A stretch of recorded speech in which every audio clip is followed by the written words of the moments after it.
punya rumah. Ini orang utannya bagaimana didapatkannya dan umurnya berapa. Terus dia bilang waktu kami bersihin kebun, ini ada bayi orang utan yang ditinggalkan begitu saja.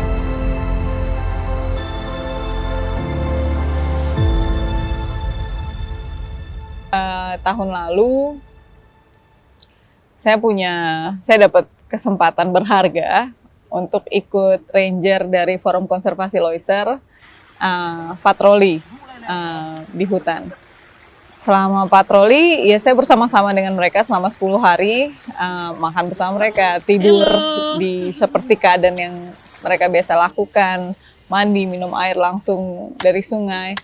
Dan di saat itu aku menyadari betapa berharganya perjuangan dan dedikasi para ranger yang berupaya untuk melindungi hutan.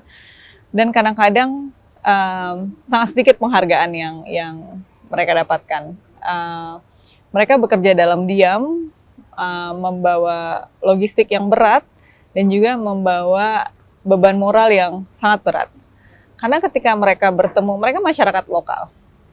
Ketika mereka bertemu dengan pemburu, ketika mereka bertemu dengan pembalak, pada dasarnya seringkali pemburu dan pembalak itu juga orang yang mungkin mereka kenal.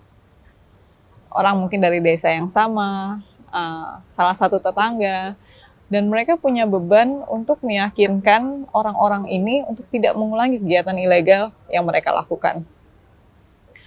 Pernah juga ketika aku terlibat untuk menyita orang utan yang ditangkap secara ilegal. Ceritanya hampir 1 dekade yang lalu, waktu di awal-awal aku baru bekerja di konservasi. Waktu itu aku dan kolegaku sedang ke lapangan bersama dengan seorang fotografer. Ketika di perjalanan, si fotografer ini berpikir gitu, kira-kira ada nggak ya orang hutan yang diperdagangkan oleh masyarakat sekitar sini. Lalu kita tanya di warung,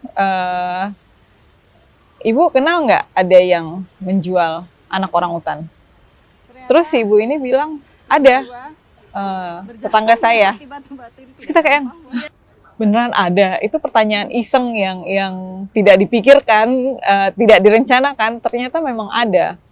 Ketika kita sampai di rumah yang dimaksud, kita dipertunjukkan anak orang utan yang ukurannya sangat kecil dan kurus.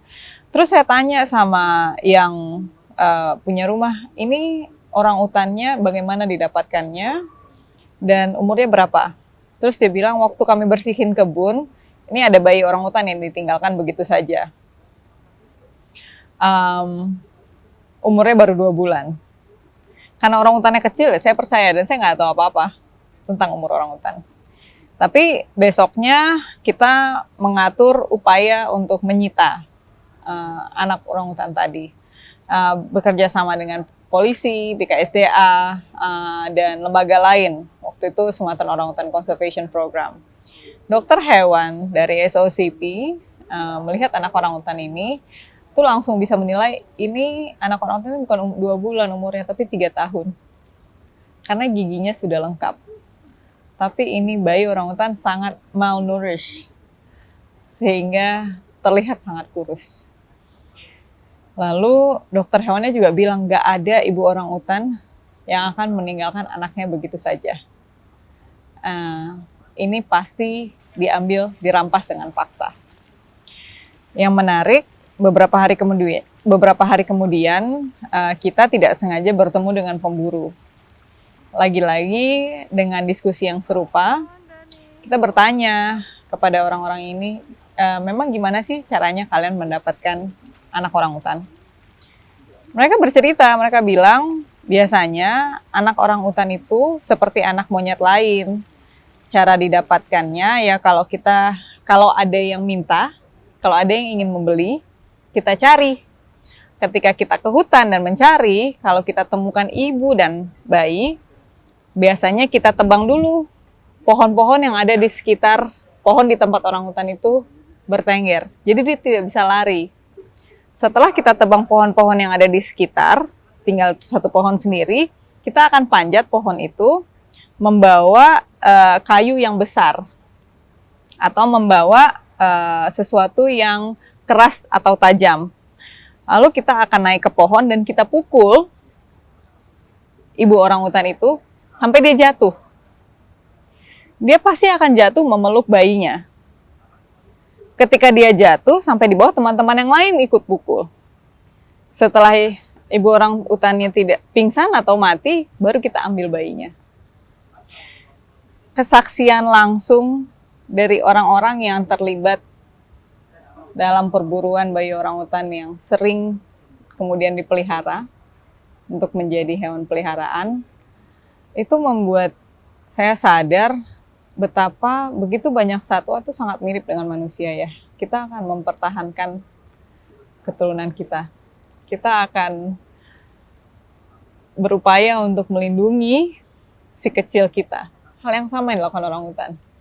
Jadi ketika ada yang pelihara anak monyet atau anak orang utan dan punya perspektif enggak kok ini ditinggalin oleh orang tuanya, itu tidak mungkin, itu heartbreaking.